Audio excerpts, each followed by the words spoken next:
Going to college is a journey that opens doors to a world of opportunities and personal growth. It's a time when young individuals embark on a path of higher education, honing their skills and expanding their horizons. The expectation of life after graduation is one filled with promise and potential. Graduates anticipate entering the workforce armed with knowledge and qualifications that will enable them to pursue their passions, contribute to society, and build a fulfilling career. College are to equip students with not only academic knowledge, but also essential life skills, expanding their perspective and fostering a sense of independence. The post-graduation phase promises a chance to put all this learning into action and set up a path towards a brighter future. For me and many college graduates, the post-graduation period was supposed to hold the promise of a brighter future filled with opportunities and success. However, the reality is that not all graduates find themselves on a smooth path to prosperity. In fact, in some cases, life after college can be marked by uncertainty, underemployment, and financial struggles.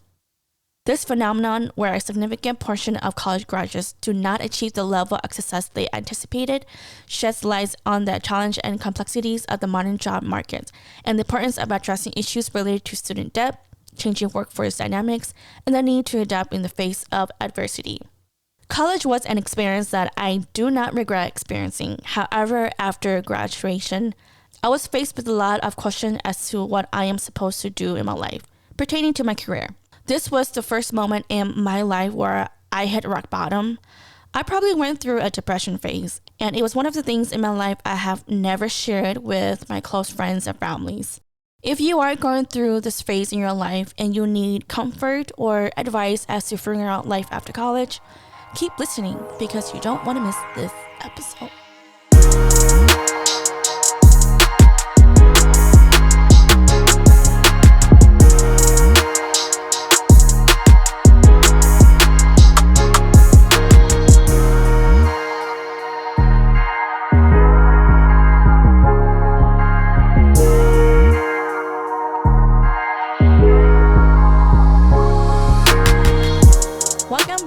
Another episode of yours truly. It is I, your one and only host, Druelee, of course. If you listen to the introduction, this episode, I will be talking to you guys, or I'll be sharing with you guys my experience as a college graduate, or I should say after graduation or post-graduation, whatever you want to call it. But I just wanted to share you guys my experience going to college and what I experienced after I graduated. I've been seeing a lot of TikTok videos of people struggling to work in a workforce after college. Some people are struggling to make it and I've been there. It's been, I think, 12 years or 12 years since I've went to school or I went to college. And throughout this episode, I'll share with you guys the good and bad and what I've been through. And I do have to say, life after graduation or college graduation, it was one of the major downfall in my life. The first time that I experienced my lowest.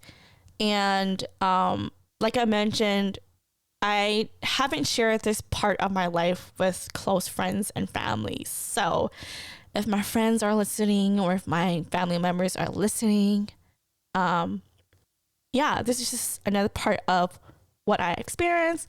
And just talking about it is making me emotional already. But before I get too emotional or too invested in this episode, like I mentioned, I just seen a lot of TikTok videos and a lot of people struggling after graduating from college. And, I am very thankful and very fortunate to be able to experience college and to actually go to college. I do have to say, out of all of my siblings, there's 11 of us, and I'm not trying to brag, but out of my siblings, I'm the first one in my family, the first generation in my family to go to college and to graduate from college. I have another sister who did go to college, I think because of my influence. influenced her to go to college, and she did graduate. So we are the only two that actually went to college and graduate from college. So it's a huge milestone. But college wasn't something that I was interested in going, and because I had older siblings that didn't go. Well, I had an older brother that didn't go, but he didn't finish. So aside from that, my older sisters didn't go. And I would think that they would, just because growing up in a Asian cultural family, they expect you to, go to college. And when you go to college, they want you to major in finance or become a doctor, become a lawyer, and all of that. Like, it just wasn't my interest at all, But I do have to say that in high school, I did do Upper Bound. Upper Bound is it's like a program that helps low income students in high school to get their feet out the door when it comes to college, meaning that after the hours in high school, a bus would come and pick high school up, and depending on what colleges that was offering these services to these students, like I said, I did this upper bound program, and that actually helped me to understand college a little bit, understand the different majors that I can go into, and kind of have like the college experience. Every summer, I was able to experience life in college, and it was a good experience overall. And I don't know if they still have this offered, but for me, I did it just because I just wanted to be the first one in my family to go to college. And I know that's like the stupidest reason to go to college, but like I said, it was a good experience, and I am forever grateful to be part of that program to expose me to college. And I was able to live in dorms over the summer, and so I got to experience that, even though I didn't get to experience that during the time I went to college, but I was able to experience that while I was in high school. So that's a good thing right there. Overall, I think also in high school I did post-secondary, so I took a couple of college classes, and I got credit for it because it was classes that was through the University of Minnesota Twin City, and that was the school that I went to and I graduated from. And so that was a good bonus right there as well.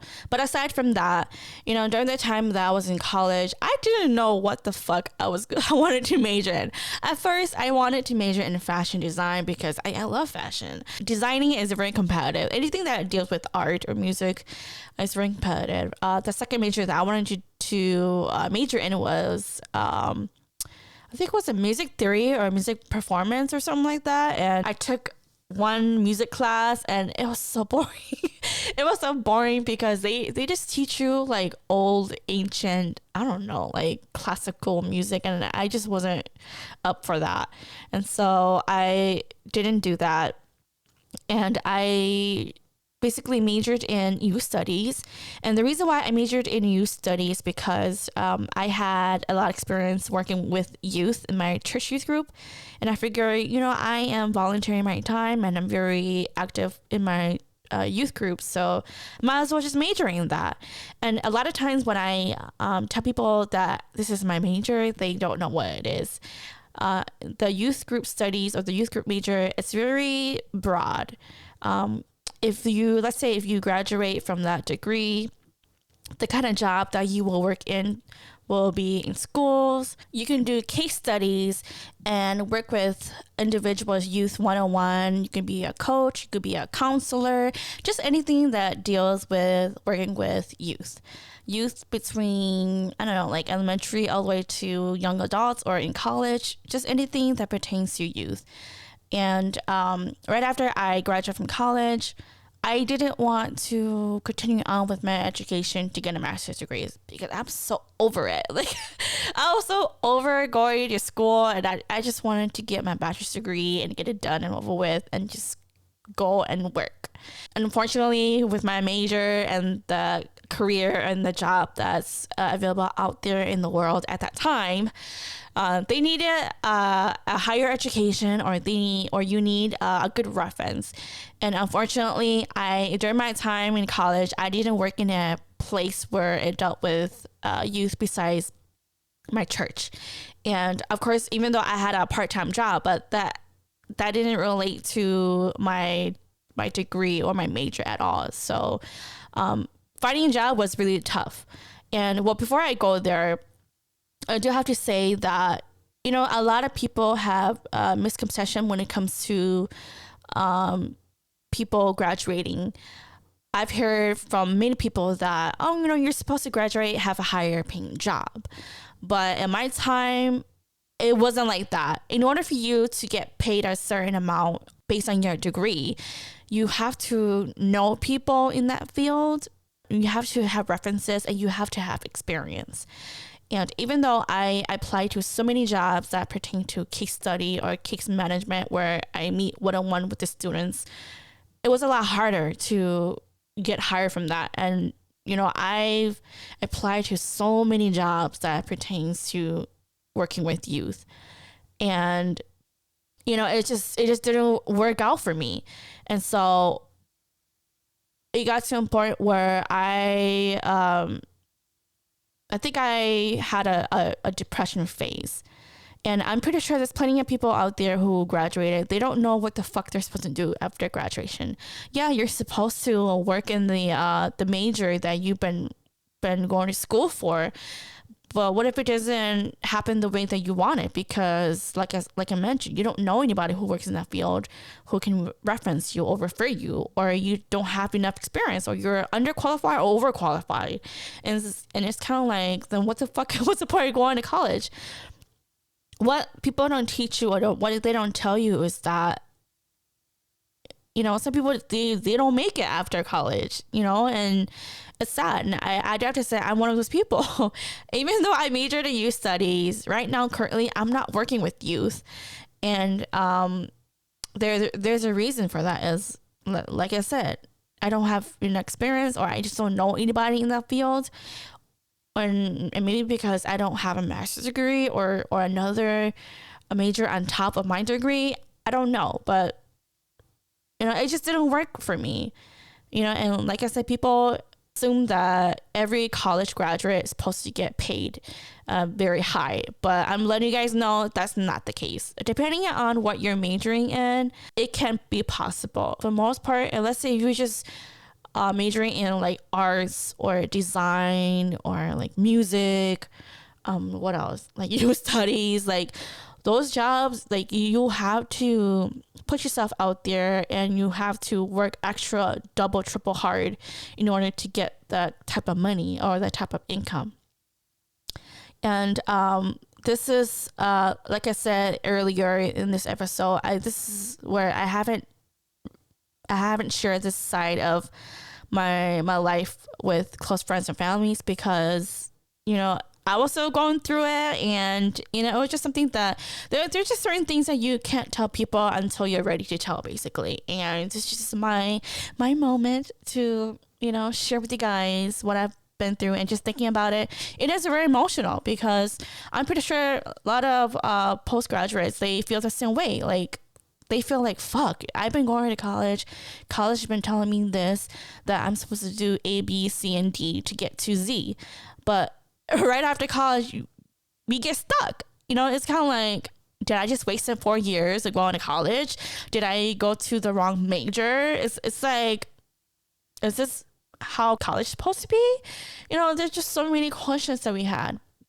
But going to what I was going to talk to you guys about is that, you know, I went through what I call my depression phase, my first lowest of the low in my life.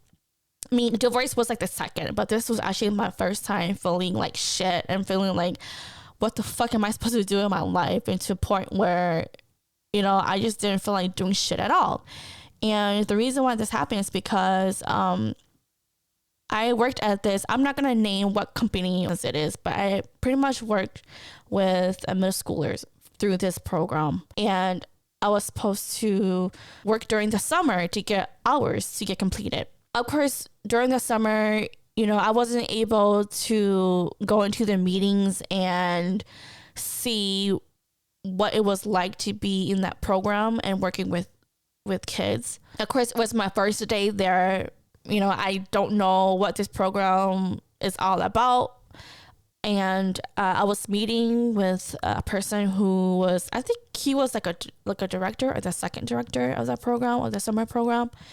And, you know, all I knew was that I was supposed to report to him and ask him questions as what I'm supposed to do as a youth worker. I don't know what my title was, but all I know is that I didn't get a chance to go to 2-3 meetings beforehand to, you know, learn about the program, what is expected of us youth workers, basically.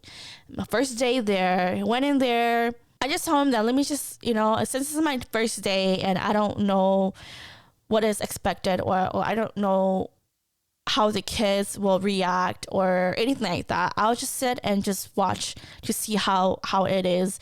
And if I feel comfortable being a part or joining, then I will most absolutely participate and, you know, just join the kids and, you know, just watch over them and participate, basically. And of course, there was other youth workers there as well, too. And so that's what I did. And right after I got done with that, it was time for lunch. And the director of that program set me aside, pulled me to the side, and told me that, you know, she was coming in and out of the classroom, and she saw that I wasn't participating, and it was as if like I didn't want to be part of the program.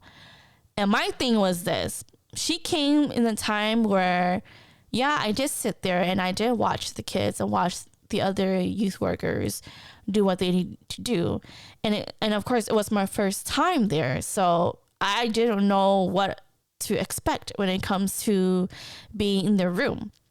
So you could say that I was like an assistant, basically.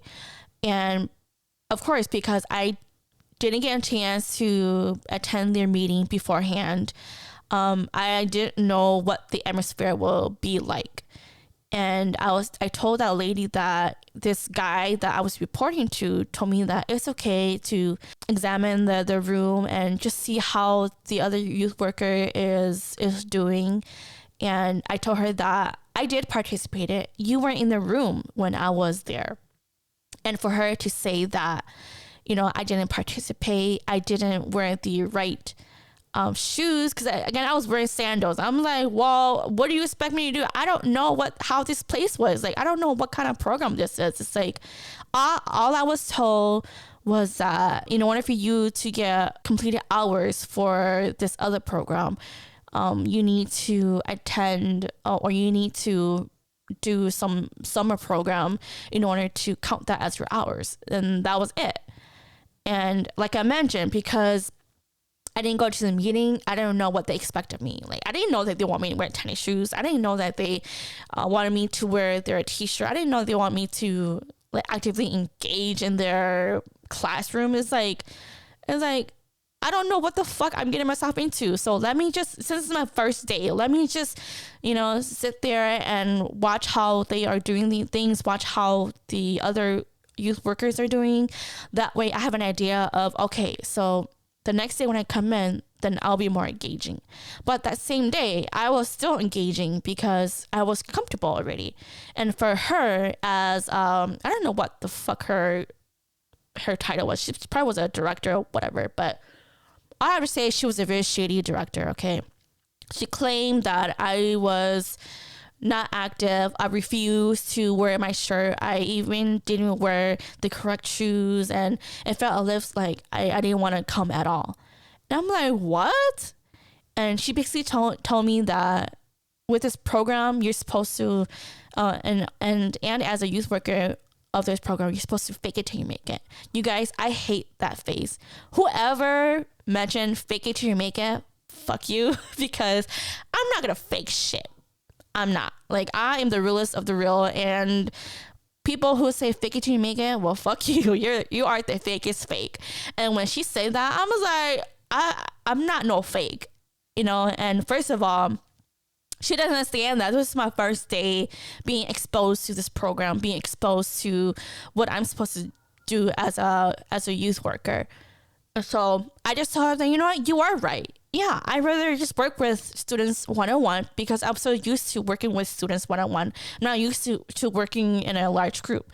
So, maybe I shouldn't be here. But thank you for letting me know. And then afterwards, I just left home. I cried because it's like, who the fuck she thinks she is, trying to tell me that I'm the bad youth worker and that I shouldn't be doing this kind of job. I'm like, and so what I did was I think I searched the school district directory and trying to figure out who was the director above her. I sent him an email. I told him what had happened. And I'm pretty sure they're not going to do shit because that's how it is in most cases, where if someone is higher above you and you go to someone who's above, let's say your supervisor, you have an issue with your supervisor and you go to the next person higher than your supervisor to let them know that, yeah, your supervisor was treating you like shit, chances are 100% of the time they're not going to do shit. That's my experience. And with that stupid director of that summer program, she screwed me over, saying things and claiming that I'm not a good worker, I'm not a good youth worker, and that I didn't want to participate. She wasn't there during the time that I participated. I think that class was about arts and theater, and kids were supposed to act a certain way, I think like an animal or like a fruit, I don't know. But I participated because I like it. This is really fun, and I helped them clean up the room and all that stuff. But during that time when she was there in the beginning of when the class first started, and for her to assume that I didn't participate, screw her, fuck her. And so I got mad, and I sent a letter. I sent an email to her supervisor or someone above her. They say that they're going to take a look at it and whatnot, but most likely I'm pretty sure they didn't do shit either too. So, and I was like, whatever. I do what I need to do to, tell somebody higher or somebody above her to know what happened. And then of course, the other program that I was working, I just didn't feel like continuing with it. They said that once after the first year of school has completed, I can either continue to work as a caseworker, or I can opt out of it. And I didn't get back to them on time, and so unfortunately, the new vice principal, or I don't know what you call them. I think it was the vice president. Oh, not vice principal. They had a new vice principal, and so the guy that I was reporting to, he was no longer there, and so they had a new person to take his spot. And I was called in, and because I didn't respond to emails that I was receiving, just because of that issue, like it just fucked my mind. Because again, going back to graduating from college, you would think that after college you will have a good job, and then you will be successful. And you guys, it was a struggle. It was a struggle finding a job that pertains to my major, and working with kids and working in school. It's just not for me, and so it kind of threw me off, and it just kind of let me down a little bit, to the point where I just didn't want to respond back to those emails. I was able to come in and talk to the vice principal and the person that was in charge of that program at the time. We did talk about it, and I just told him that I'm not comfortable continuing with this program anymore. Just the fact that, and my excuse was family issues. Okay, just because I just didn't want to do this anymore, and it was just not what I was looking for. And it sucks that I wasn't able to meet the students that I was meeting that first year in school. And I just left it like that. And it got to the point where I started looking for a job working in an after school program in a public school, and that wasn't paying much either too. The hours wasn't shit either too. I think only it was like a part-time job that wasn't paying enough.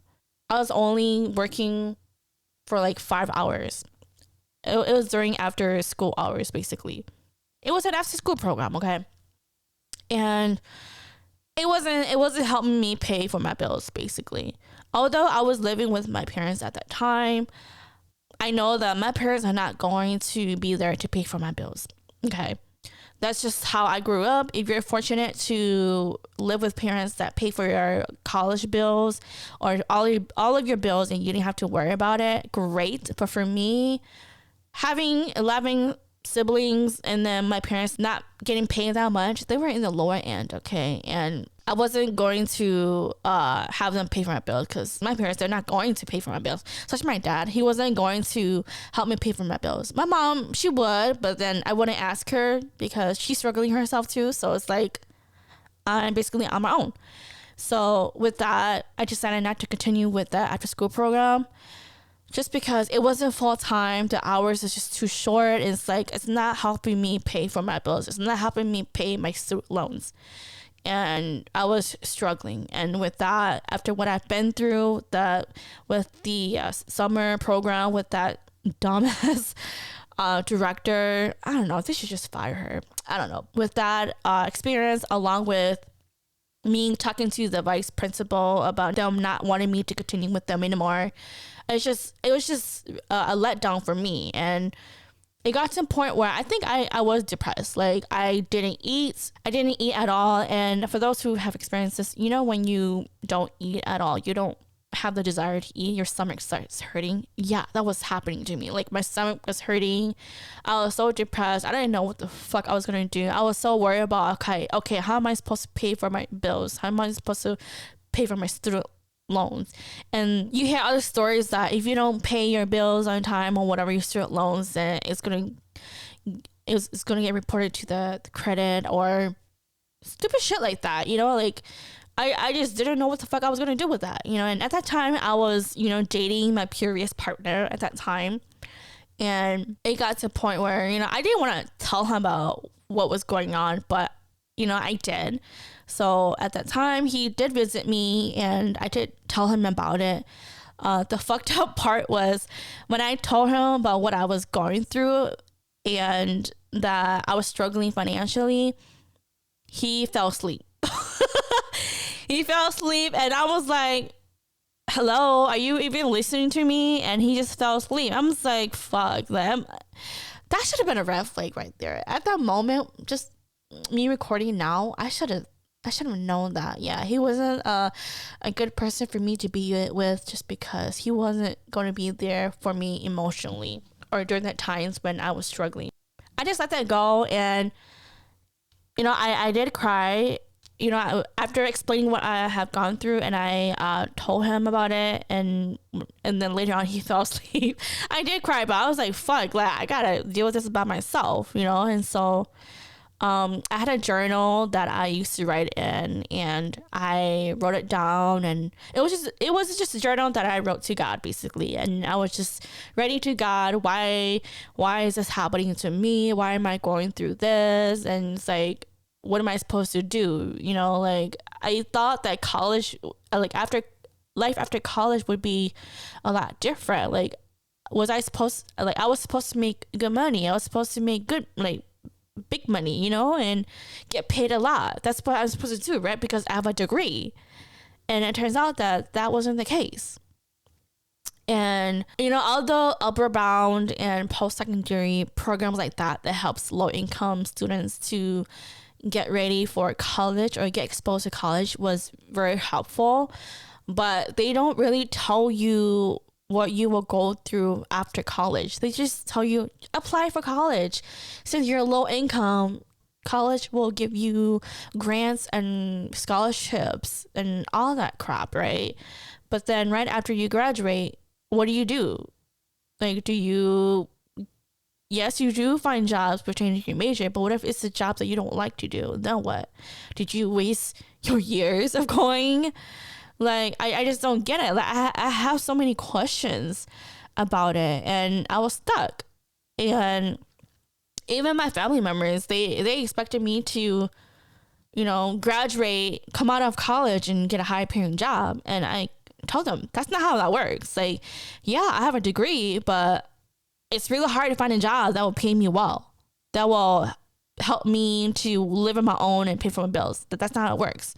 And so it got to a point where, yes, like I mentioned, I was depressed. I couldn't eat. I couldn't tell this to anybody. My stomach was hurting. I was crying a lot. Like it was just too much. And the fact that my partner at that time didn't really help me to go through it or didn't comfort me, it was just like, fuck this shit. Like, I'm on my own, basically. And that was one of the lowest part of my life, because, you were told that, after college, you're supposed to, like I said, get a good job and make something out of yourself and work in your major.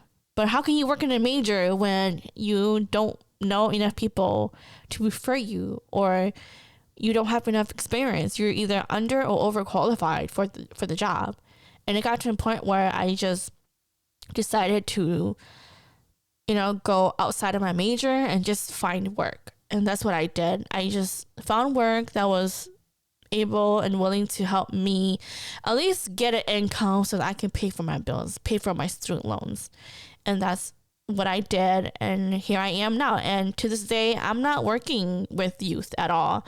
I mean, I'm not shading people who works with youth, but like I said, I've had my own fair share of experience working with youth. And when I go back and work with youth, no, I would rather just work and take care of my own kids, if I have my own kids, because some of these kids nowadays do not listen, and I'm not about to play no fucking games, okay?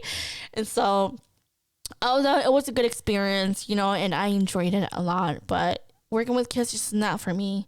I would rather just take care of my own kids, and thank God I don't have any kids besides my Arabelle, but other than that, it just wasn't for me. And do I wish I would have gone back to college and majored in something different? Sure. Yes, of course.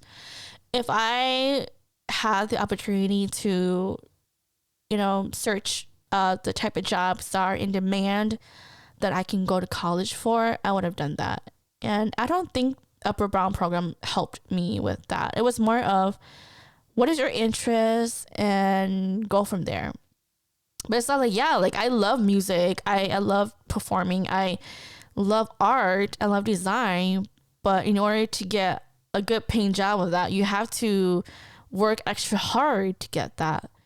And I wasn't interested in being a doctor. I wasn't interested in working in the medical field. I did not want to be a lawyer. I don't care about laws and shit, even though I should care, but it just wasn't my thing. Finance, didn't care about that either too. So it's kind of like, I don't know, because they would have done a better job of exposing us to going towards major that is in demand, like being a counselor, or being a psychiatrist, or working as an engineer. It's like, like those type of jobs, but it was just more, I felt like it's just, those programs was just more towards having the amount of students apply to that college. That way, of course, the state would give them grants and all that stuff, or the program itself would get grants with the amount of students who are participating in the program.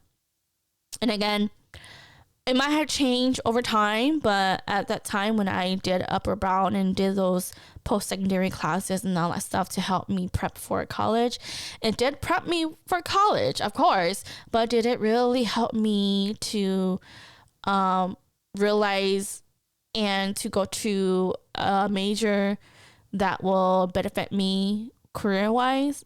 Not really. If I got a chance to go back and do it all over again, I would. And I would research more on what are those careers or jobs that are in demand that are needed in an everyday basis, basically, instead of being a singer or drawing art or stuff like that, and I'm not shading those type of jobs. It's just that when you are in service, doing service, such as, let's say, doing nails or cutting hair, or let's say you are doing a commission for arts or making music, those things are very competitive, and you have to work extra hard to get the kind of money that you need.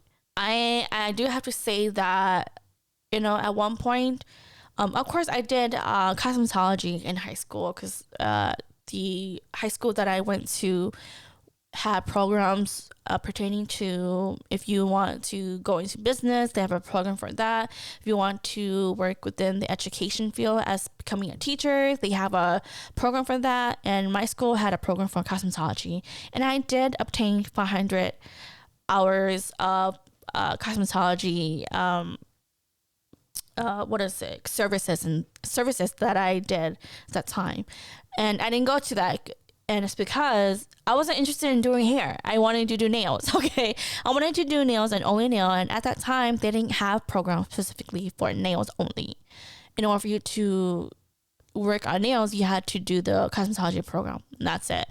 And I didn't want to do that. And at that time, nails was not popping. Okay, it was more French manicure, those 90s designs, if you know what I'm talking about, those stripes and dots and colorful. Those are really cute during that time, but those are it. It wasn't, and it wasn't how nails are like now, where you have a variety of shapes, a variety of designs, different artworks, art supplies that you can do on nails. There was none of that. And so I wasn't interested in that. And I just took the route of going to a 4-year college because I figured that would help me pay my bills and that will grant me a higher paying job. But I learned the hard way that no, that doesn't work for me because I'm just one of those postgraduates where it wasn't in my favor. And look at me now, you guys. I was fortunate to obtain my license to be a nail tech of last year.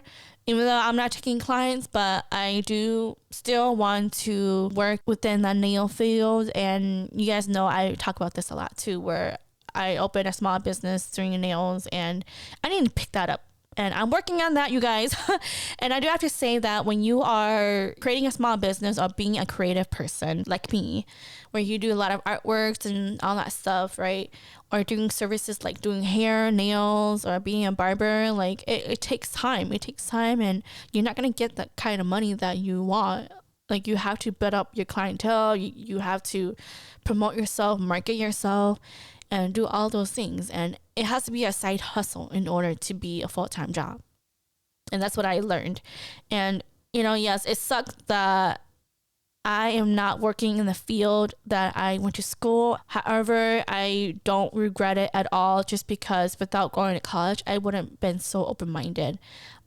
There's just so many things that you learn in college. You learn a lot about other race, other sexuality, it just opens your mind up to a lot of things that's out there.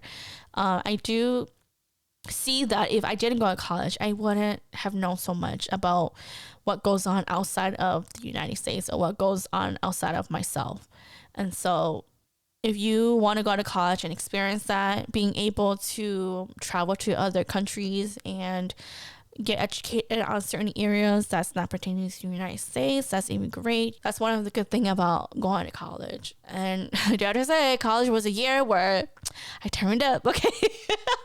So if you are like me, where you've been sheltered from doing stuff like that because you've been a good girl, a good boy, and your parents didn't want to expose you to the drinking and partying type of life. College is a good excuse to experience that. And, I enjoy my time in college. That's where I met all of my girlfriends right now. And we're still friends to this day. And it was a good time. Good time. Lots of good memories. And, yeah, that was a good thing about going to college was those parties, basically. But aside from that, I don't regret going to college. Now, after going to college, I am 33 years old. I'm turning 34 in this month. As I'm recording this, I'm turning 34 this month in November. And I'm letting you guys know, I'm still trying to figure out my life out. Okay? For those who are almost graduating in college and you're listening to this, or those who did graduate and don't know what the fuck they're doing in their life, I'm letting you know, 11 years later, I'm still figuring my shit out, okay? Like I said, I went through a divorce and now I'm starting all over again. I feel like I just went back 10 years later and to now just trying to figure out my life. I look at it as to where, 10 years later, I probably would have done what I'm doing now. I was able to get my license. Like I said, I was able to get my license to be a nail tech. And now I am working on continuing to do my business. And also, I do want yours truly to be a brand of my own where I talk and expose you guys on what it's like to be single and to life after divorce. And now I'm just using myself as a brand, basically. And who knows, maybe the more I expose myself and the more I share my experience with you guys, eventually this might pop up and this might be something that will help me turn it to a full-time job. I mean, I do want it to be a full-time job, but you guys, I'm still figuring things out. I'm still working on it. And for those who did graduate and don't know what to do, I'm with you guys. I'm going through the same shit and it's hard and it's a struggle. You're going to feel so down on yourself and you're going to have so many questions as, did I make the good choice in going to college? Do I regret going to college? Should I go back to school? Should I do something else? And you're not alone in this. I don't know about anybody else or any close friends and family who's been through what I've been through, but just know that I'm still working on it. It's never too late to go back to school, to get educated, to get your license on whatever. Look at me. Like I said, I thought that it was going to be pretty bad when it comes to taking my state board, but I passed with flying colors, and that was like one of the happiest moments. And compared to today, to 10 years ago, they didn't have nail classes or nail schools, like schools only for nails, and now they're having lashes for people to get a license. That's even great. I do have to say, when you do those type of service, it's not going to make you do that full time and to pay your bills. It's going to take a while. It's going to take time for you to get there. Like I said, you have to build clientele, you have to market yourself, and if you're not willing to put yourself out there, then you're not going to grow. My situation and my experience can be different from anyone else, but if you're like me, where you're independent, you don't live with anybody, but you live by yourself, and you want to do more than what you're doing now, or if you don't like your full-time job right now and you want to do other things, just know that the hobbies that you want to turn into your passion and into a full-time thing is going to take time. And I'm still working on that myself. I do want to retire from a 9-to-5 job just because I've been doing that since I was 15. I've been working all my life since I was 15. Never took a break, never got fired, never got laid off. And so, it'd be nice to just do something that I enjoy doing. I enjoy creating content, like creating podcast episodes.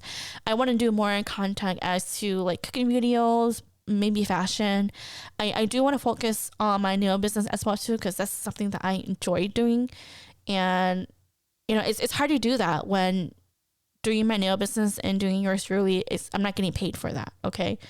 Doing my nail business, friends and family, they pay tips, like I don't expect them to pay me anything just because it's not like I'm very big, I'm still starting, and I don't expect them to pay me anything. I would rather give them free nail sets, that way they can help me promote promote my sets basically, or just promote my business, and for yours truly, I want that to be like a lifestyle type of brand where any single or divorced people can tune in and follow me, just so that they know that they're not alone when it comes to life after divorce or being single, living single, and not being in a relationship. And it's just kind of like a diary basically of me just telling you guys what I'm going through in the present time, So yeah, that is just something that I want to turn into a full-time thing, but I know in reality I can't do that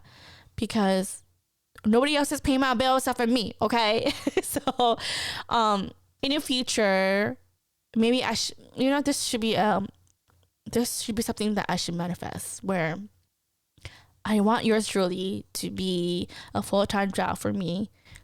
And I also want my nail business to be a full-time thing as well. And in order to get there, for those who have the same mindset as me or going through the same thing as me, where you want to quit your 9 to 5 and do something that you're passionate about and turn that into a full-time job, you can do it, but it takes time to get there. And I'm posting my episodes, creating my episode, editing my episode.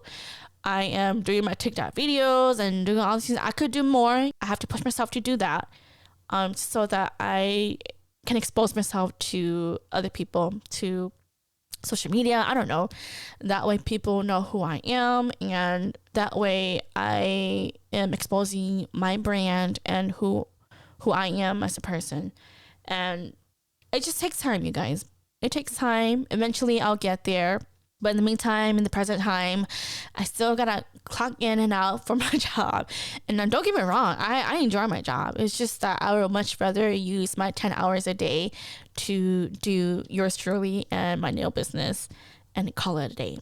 And that is all that I have for this episode, you guys. And again, I thought I was gonna cry. I think in the beginning I did kind of feel really emotional, because just thinking about it, it was really an emotional time for me. I don't really know the definition or know what it is to be depressed, but I felt like that was depression for me, where your mind just blinks out. You don't know if you can live another day. It got to the point where I did want to end my life, okay, trust me, but I didn't.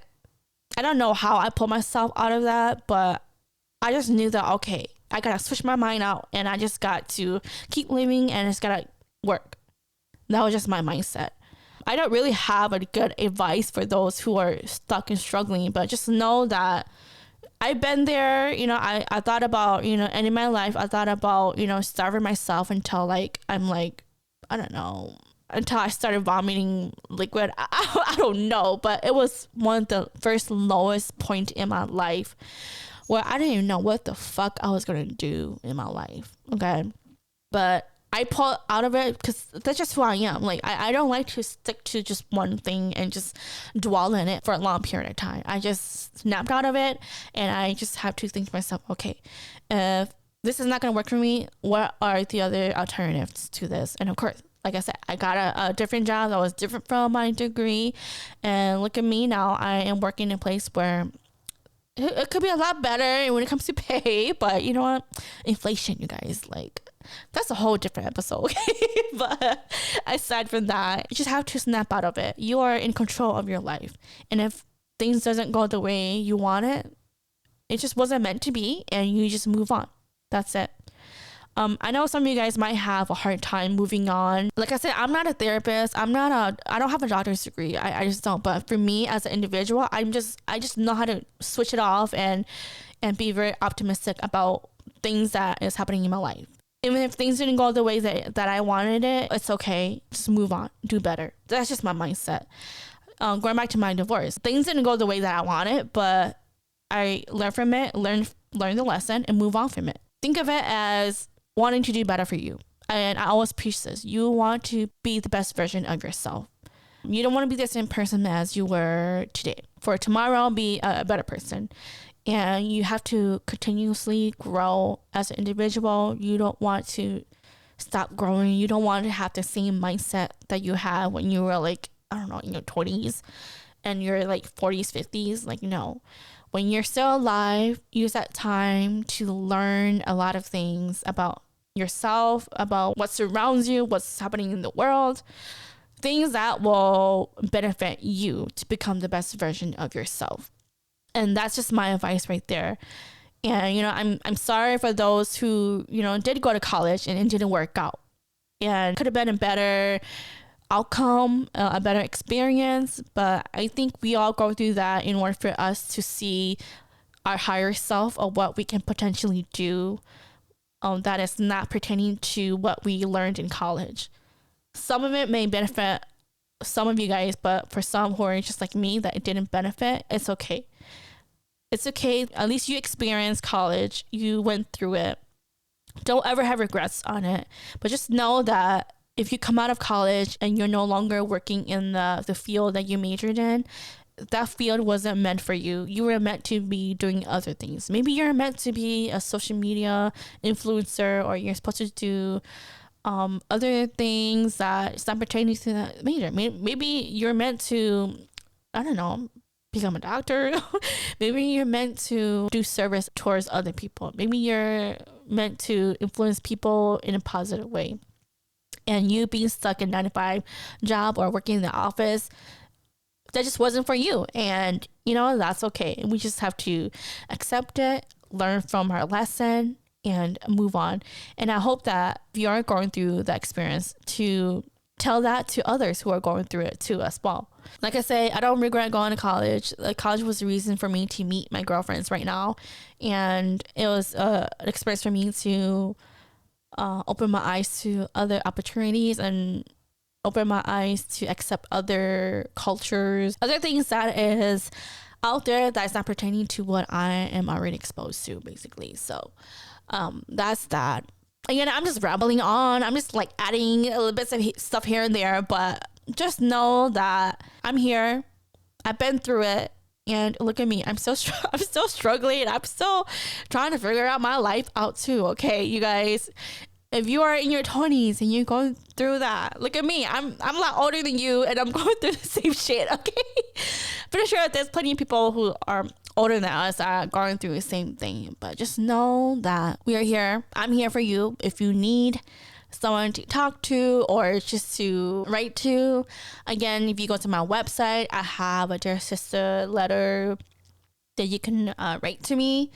And I will eventually respond to you as well. Just anything that you want to talk to me about, basically.